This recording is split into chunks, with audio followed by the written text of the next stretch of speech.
हा. आपण आता असं सांगितलं, नीट जगायचं असेल तर, नीट मरायचं असेल तर नीट जगलं पाहिजे. हा. हा. नीट जगणं हे समजू शकतो, पण नीट मरणं हे काय मला समजलं नाही. कारण समजा एखादं क्रूर माणूस आहे, असे बरेच मी बघितलेत. द्वेषी माणूस आहे, अशांना अटॅक येऊन चटकन मरणारे. आणि जे प्र- दुसऱ्यांना मदत करणारे असे लोक आहेत, त्यांना पॅरालिसिसनं पडून राहावं लागलं आणि त्यात मरण आले. आता नीट मरणं म्हणजे काय मला काही कळलं नाही. हा थोडासा हे समजावून सांगणं खूप अवघड आहे ही गोष्ट. पण आता तुम्ही जे उदाहरणं दिली ना दोन, की एखादा वाईट माणूस आहे आणि तो तडकाफडकी अटॅकने जातो, पण त्याला काय त्रास होतो याच्याबद्दल आपण अं, काय सांगणार? त्याला त्रास असणारच आहे. उलट त्याला जास्त त्रास आहे म्हणून त्याला अटॅक येऊन तो जातोय, आणि त्याच्यात त्याला त्रास आहेच आहे. आणि तुम्ही दुसरं म्हणताय की काही माणसं आजारी पडतात आणि खितपत पडतात, त्यांना त्रास तर तो दिसतोय त्रास. पण अटॅक वाल्याचा त्रास किंवा ब्लड प्रेशर असेल किंवा त्याच्यातून उद्भवणारे बाकीचे मानसिक आजार असतील किंवा असतील, तो त्रास आपण तो पटकन जातो म्हणून आपल्याला वाटतं त्रास नाही, पण तो पटकन जातो म्हणजे बिगर त्रासाचा जातो असं नाही. आता थोडं नीट मरणं आणि नीट जगणं हा एक मधला थोडासा मी क्लिअर करतो. नीट जगणं हे लक्षात आल्याशिवाय नीट मरणं लक्षात येणार नाही. कारण आपण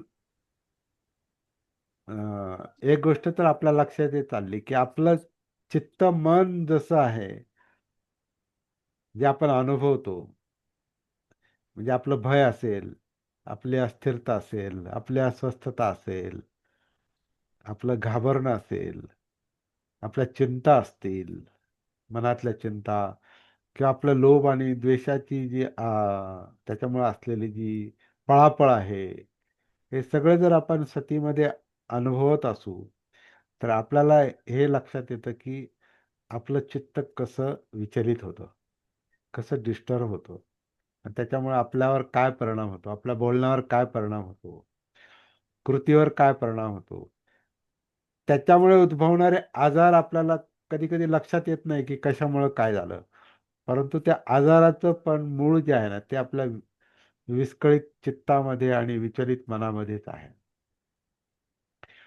त्याचं काय होतं, त्याच्यामुळे शरीरावर परिणाम कसा होतो, तर शरीरातल्या ज्या काही सिस्टम्स असतात आपल्या,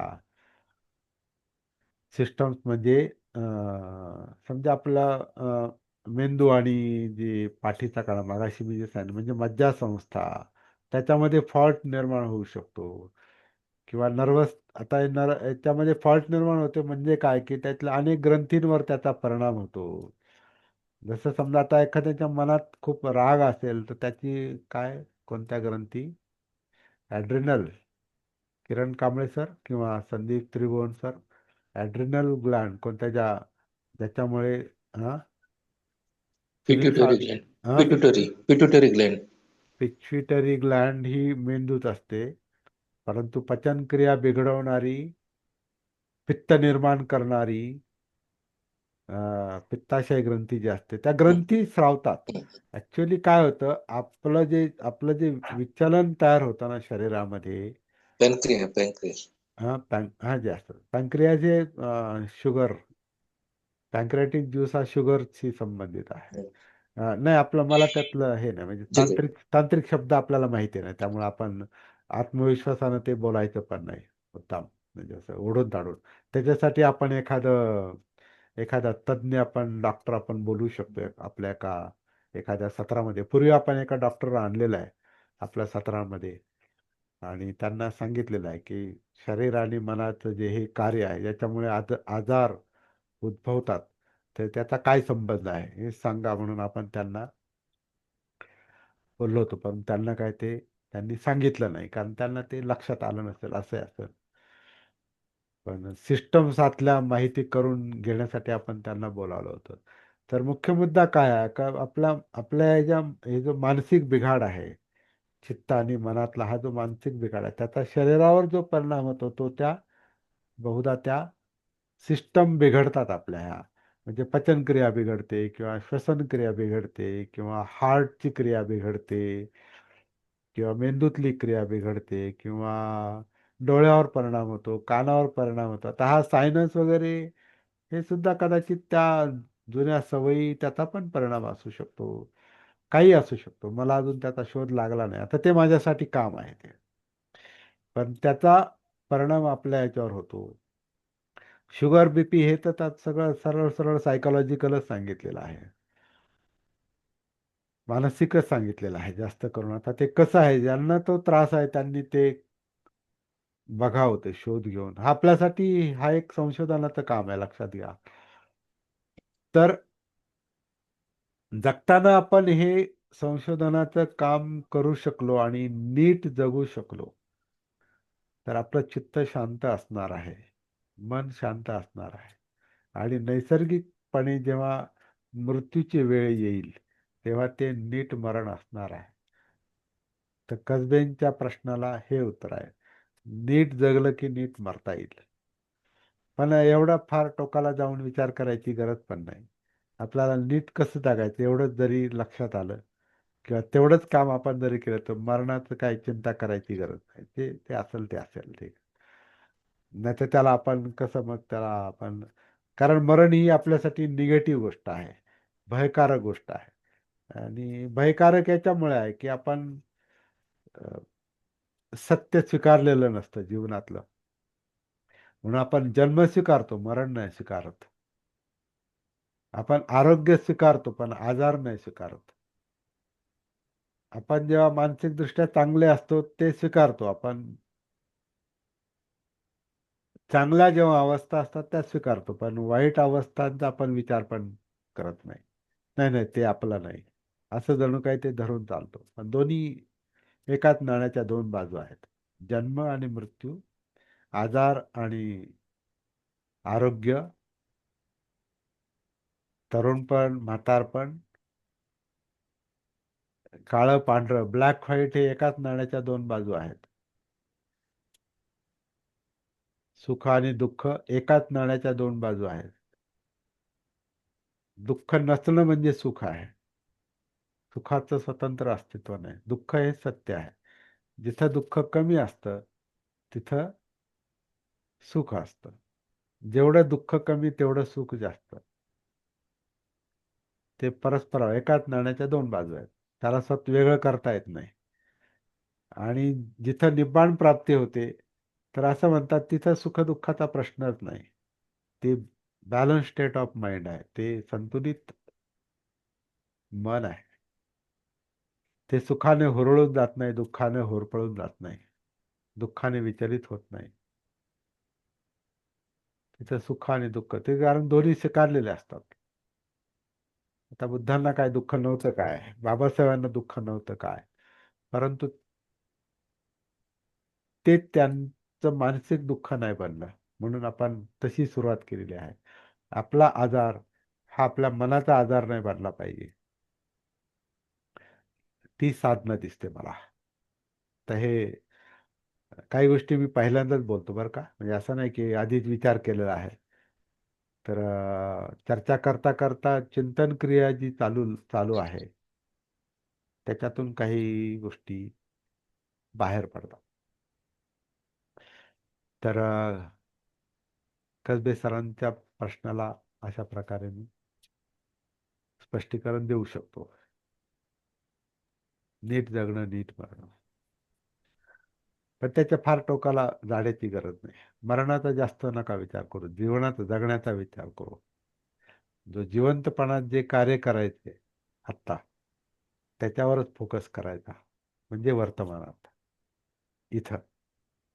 ही काया, हे चित्त, ह्या जाणीवा, हे विचार, हे पाहणं, हे ऐकणं, गंध, चव, स्पर्श, आत्ताचं जीवन हाच सतीचा विषय आहे.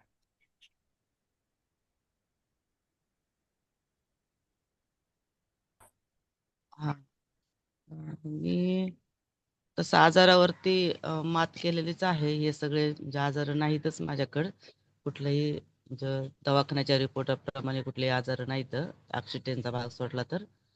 आणि ज्या हाताला लागलंय तर घरातले कामं सगळे करू शकते. आणि मी सतत त्रिरत्न बौद्ध महासंघ, विपश्यना, कधी तुमच्या याला पण अधूनमधून जॉईन किंवा व्हिडिओ ऐकते. जरी जॉईन नसलं तरी मी व्हिडिओ ऐकते. असं यूट्यूबचे जे आध्यात्मिक बौद्ध धर्माच्या संदर्भातले जे काही मला ऐकता येईल ते मी ऐकते. हा, आणि हा, त्याच्यामुळं पण मी बऱ्यापैकी संसारिक पण खूप अडचणी असतात. नवीन सून घरात आल्या की खूप लगेच सुरुवात होते. आपल्याला दुसरा एक माणूस सहन होत नाही. आपल्या हा, घरातले सहन होतात बरोबर. हा, हा, ते पण छोटंसं झालं मग नंतर मी स्वतःला ते काय वाहनावर आल्यासारखं समजूया. हा, आणि हा. खूप सुरळीत आहे सगळं. सगळ्यांना म्हणजे जिथे वाद होण्यासारखा विषय वाटला की तिथे तो माघार घेणं म्हणण्याचा भाग येत नाही. पण तशा पद्धतीने जागृत होऊन तसाही भाग सांभाळते. आणि सगळं व्यवस्थित आहे. म्हणजे 7 वर्ष झाले मुलाच्या लग्नाला तरी आम्ही एकत्र आहोत व्यवस्थित. ते न किटकिट करता. छान. आणि मृत्यूचा भाग जर म्हटला ना तर झाले 3-4 वर्ष झालं की मी स्वतःकडे बघते. कधीही मृत्यू आला तर मला माझी माझी कशाची नाही का आसक्ती सांगितली जाते. मग इथे जीव गुंतला, मग असा कसाही मृत्यू आला तर त्याला मी स्वीकारायला तयार आहे. माझी अशी मनाची तयारी आहे. कधी कधी छोटं जरी दुखलं तरी असं वाटतं येऊ शकतो, आणि आला तरी मी मृत्यूकडं दुःखाने मना बघणार नाही. माझी कशातही आसक्ती राहिली नाही अशा प्रकारे मी स्वतःकडे बघत असते. ते बरं. हे सगळं जमतं म्हणजे हे सगळं आपल्या धम्माच्या ज्या शिकवणी आहेत याच्यातून मला हे सगळं मिळालेलं आहे. जमवते मी असं मला वाटतं. फार छान, फार छान. आपले जीवन ही साधना आहे, लक्षात घ्या. जीवनातले प्रश्न हेच सोडवता आले पाहिजे, याच्यासाठी धम्म आहे. आपण जे बाकीची कर्मकांड करत बसतो ना, तर ते ठीक आहे. त्याला आपण दोष देऊ शकत नाही किंवा आपण त्याला नाकारू शकत नाही, कारण तो काही सामाजिक भाग पण आहे. परंतु मुख्य काम जे आहे की ह्या जीवनाचं करायचं काय, ह्या जीवनाचा प्रश्न कसा सोडवायचा, हा मुख्य मुद्दा आहे. हे ज्याला जमेल ना त्याला साधलं, आणि तोच खरा प्रचार पण करू शकतो असं माझं मत आहे.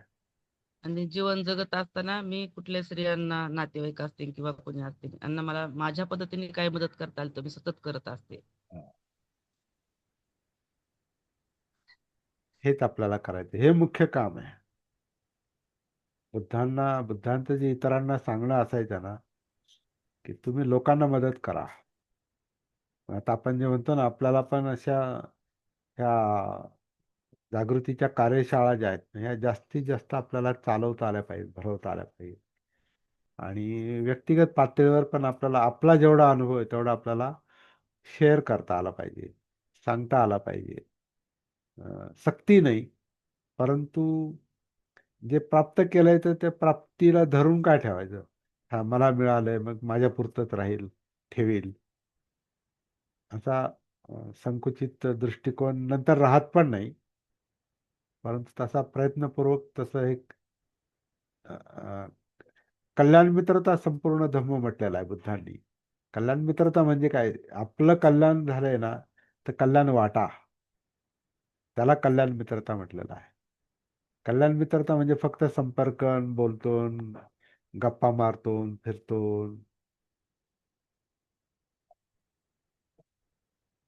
त्याला कल्याण मित्रता नाही म्हणत. कल्याण मित्रता म्हणजे कल्याण कशात आहे, मुक्ती कशात आहे हे कळालंय, त्यालाच कल्याण मित्रता देता येते, घेता येते. कल्याण मित्रता ही एकट्याकडून होणारी गोष्ट नाही, दोघांकडून पण होते. दोघंही या मार्गावर असतील ना तर एकतर असं म्हटलेलं आहे की दोघं जण ह्याच मार्गावर असतील ना तर ते दोघंही एकमेकांच्या निर्वाणाचं कारण बनू शकतात परत पुढे, कारण ते दुसरं काही बोलतच नाही. असं जर कोणी मिळालं ना तर मग फार मोठी गोष्ट आहे ती. पण त्या आजच्या काळात ती गोष्ट फार दुर्मिळ झालेली आहे. त्याचं कारण आहे की संघटितपणे संघ म्हणून एकत्र आणि असं असं असं जास्त प्रयत्न चालतात की नाही सगळे एकत्र येऊ. एकत्र येणं वाईट नाही, परंतु हे काम, पहिलं काम हे व्यक्तिगत पातळीवर आहे, कारण आपल्याला आपला प्रश्न सोडवता आला पाहिजे. दुसरं काम हे कोणाला तरी कल्याण मित्रता देता आली पाहिजे, घेता आली पाहिजे, म्हणजे संपर्क साधता आला पाहिजे. माणूस म्हणून निरपेक्ष संबंध तयार करता आले पाहिजे. हे काम झालं तर खूप मोठी गोष्ट आहे. मग ह्याच्यातून मग पुढे आपोआपच सामाजिक काम उभे राहतं. पण त्याही कामामध्ये आपल्याला हेच काम करता आलं पाहिजे. आपण स्वतःला सोडून दिलं आणि नुसतेच त्याच्यामध्ये रमत बसलो आणि आपला प्रश्न आपल्याला सोडवता आला नाही, तर मग आपण केव्हा डिस्टर्ब होऊ शकतो, केव्हा विचलित होऊ शकतो. हा बुद्ध धम्माचा उद्देश नाहीच आहे. बुद्ध धम्माचा उद्देश स्वतः आधी आत्ता दीपक हो, आधी स्वतःवर काम करा. बाबासाहेबांनी स्वतःची तयारी केली, सामर्थ्य संपादन केलं त्यांच्या भाषेत. त्यांनी हे सांगितलं, आधी सामर्थ्य संपादन करा. बाबासाहेबांनी स्वतः ते सामर्थ्य संपादन केलं, मग सामाजिक जबाबदारी घेतली. बुद्धांनी आधी निर्वाण प्राप्त केलं, बुद्ध झाले 35व्या वर्षी, मग त्यांनी प्रचाराला सुरुवात केली. आपल्याला ही गोष्ट लक्षात घेतली, ती गोष्ट लक्षात घेतली पाहिजे. तयारी न करता लोकांमध्ये जाऊच नाही.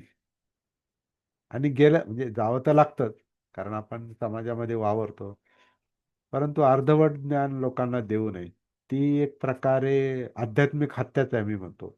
जर आध्यात्मिक शब्द आवडत असेल तर ती एक हत्या आहे. कशी? Half knowledge is always dangerous. अर्धवट ज्ञान असेल तर ते धोक्याचं असतं. धोक्याचं ज्ञान, अर्धवट ज्ञान दुसऱ्याला देऊ नये.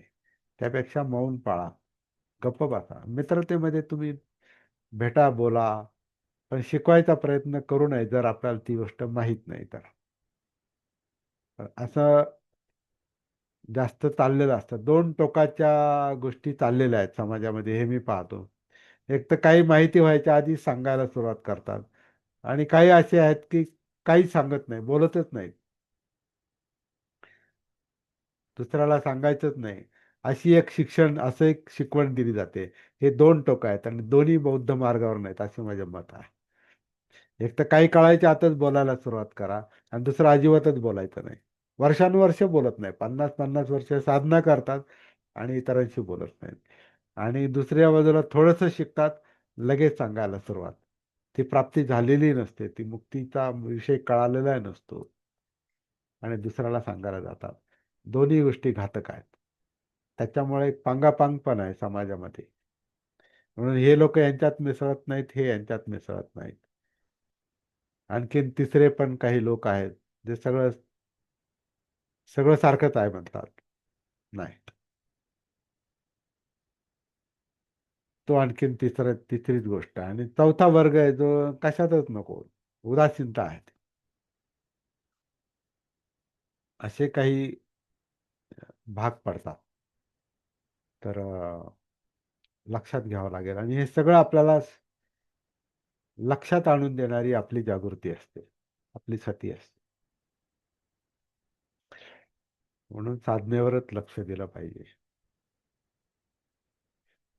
आणि ते असंच करा आणि तसंच करा असंही नाही. तंत्र टेक्निक आपण कुठेही सांगत नाही, म्हणजे म्हणत मी, मला ती गोष्ट अजून मला पटलेली नाही की हा असंच करा, नाही. श्वास कसा शरीर घेतं आतून आतमध्ये, साधी गोष्ट आहे. काहीच करायचं नाही. आन कसं होतंय, शरीर कसं आत श्वास घेतं, कसं बाहेर सोडतं, ही जी प्रक्रिया चाललेली आहे, हे निमित्त आहे कायेमध्ये उतरण्याचं. कायानुसतीसाठी आनापानसती आहे. आणि काय ते जर एकदा उतरता आलं की म्हणजे काया ही जिवंत आहे. त्याच्यामध्ये जाणीव आहेत, फिलिंग्ज आहेत, वेदना आहेत, सुखद वेदना आहेत, दुःखद वेदना आहेत. त्यातला दुःखद वेदना, दुःख हा प्रॉब्लेम आहे, तो सोडवायचा आहे. सुख वेदना ही हा काय प्रॉब्लेम नाही. सुखद जाणीवा हा काय प्रॉब्लेम नाही. त्या काय डिस्टर्ब करत नाही. हा, अतिसुखात अडकलो तर दुःख विसरतो माणूस. अति आनंदात तर बोलू अडकलो. का? हं? तर एक बोलायचं होतं, हा, सुखद वेदना हा प्रॉब्लेम नाही, कारण तो त्रास म्हणून जाणवत नाही, नकोसा वाटत नाही. परंतु आता जसं काही जण आहेत की समजा मी पण होतो पहिले की अनेक दिवस बुद्धिझमचे वेगवेगळे लेक्चर्स ऐकणे, अटेंड करणे, दिवसभर त्याच्यातच तल्लीन राहणे, त्याच्यातून एक तंद्री येते. हो, ती कार्यक्षम नसलेली सुखद संवेदना, हो, ती सुद्धा व्यसनच सारखंच आहे. हो, पण हे तो प्रॉब्लेम जागरूकती नाही. पण आवश्यक तो आहे. प्रॉब्लेम नाही, कारण तो जाणवतच नाही. आपण प्रगती थांबवतो, धुंदीत थांबवतो, ठेवतो, पण ती गुंगीत प्रगती ठेवतो. थांबवतं हे जाणवत नाही, म्हणून तो प्रॉब्लेम नाही. अशा अर्थानं ते सुख हा प्रॉब्लेम नाही, दुःख हा प्रॉब्लेम आहे, म्हणून तो प्रॉब्लेम जास्तीत जास्त पाहिला पाहिजे. परंतु पाहण्यात ते दुःख दुःख पाहिलं की दुःख वाढतं सुरुवातीला, जास्त जास्त वाटतं ते, कारण आपण त्याच्याकडे पाहतो. परंतु त्याचं स्वरूप पण स्पष्ट होतं पाहिल्यामुळे, म्हणजे कारणापर्यंत आपण पोहोचू शकतो. म्हणून सुख हा प्रॉब्लेम नाही अशा अर्थाने, कारण तिथं प्रॉब्लेम जाणवतच नाही. दुःख हा प्रॉब्लेम आहे, हे मुद्दाम पाहावं लागतं. दुःख सत्य म्हणून पाहावं लागतं.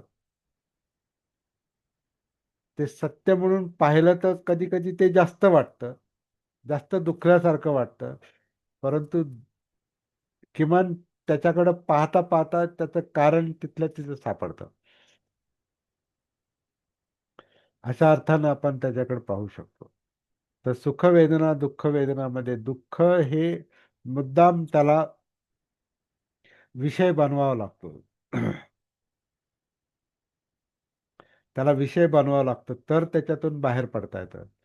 म्हणून आपण आपल्यासाठी मोठं उदाहरण बाबासाहेबांचं, अस्पृश्यता हा विषय बनवला, कारण ते दुःख आहे, त्या यातना आहेत.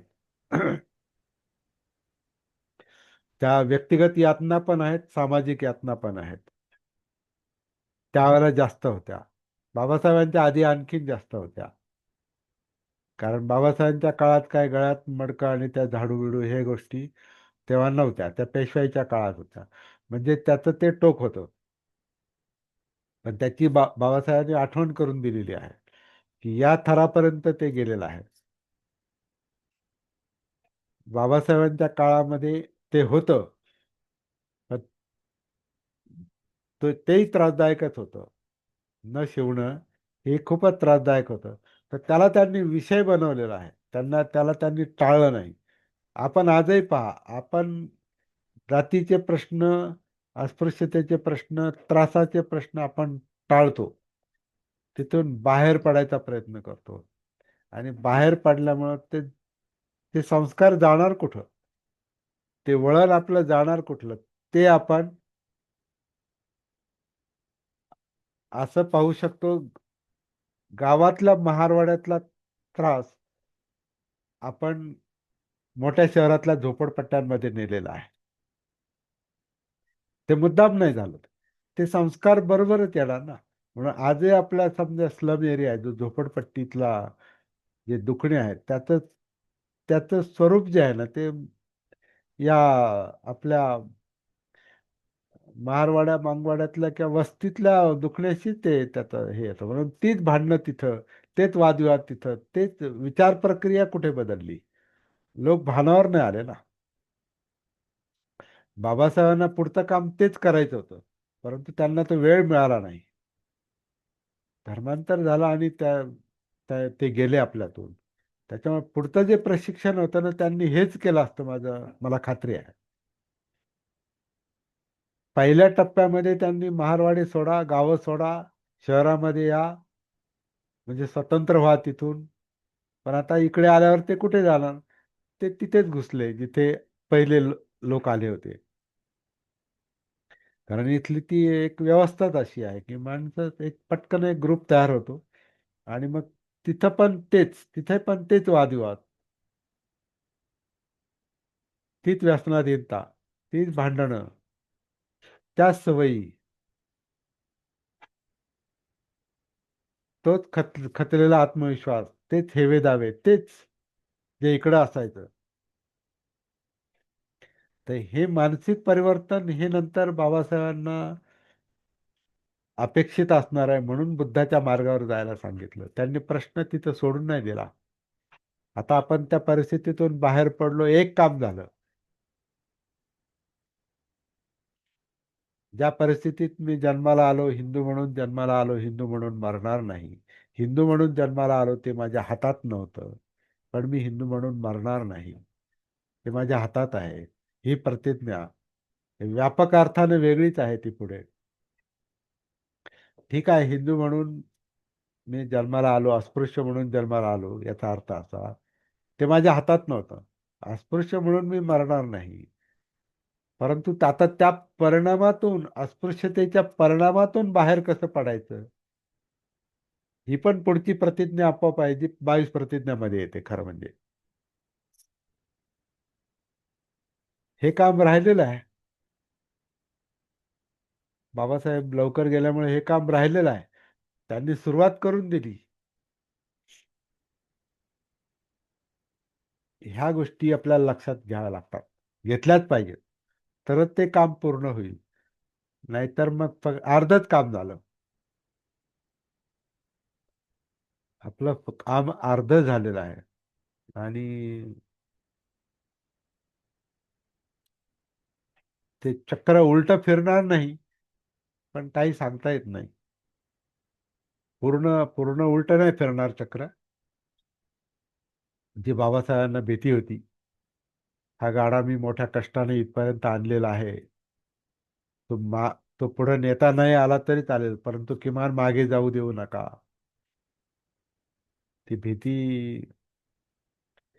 आहे, परंतु घाबरण्यासारखं पण काम नाही, कारण बाबासाहेबांनी हे साधन, हे हत्यार आपल्या हातात दिलेलं आहे, बुद्ध. आपल्याकडे 2 हत्यार आहेत चांगली, आणि विधायक हत्यार आहेत. ते विध्वंसक हत्यार नाहीत. बुद्ध आणि बाबासाहेब, या 2 शक्ती आपल्या हातात आहे. पण आपल्याला आपलं भान असलं तर या शक्ती कशा वाढवायच्या आणि त्याचा प्रचार करायचा, हे आपल्या भानावर अवलंबून आहे, आपल्या सतीवर अवलंबून आहे, आपल्या जागृतीवर अवलंबून आहे, असं ते दिसतंय.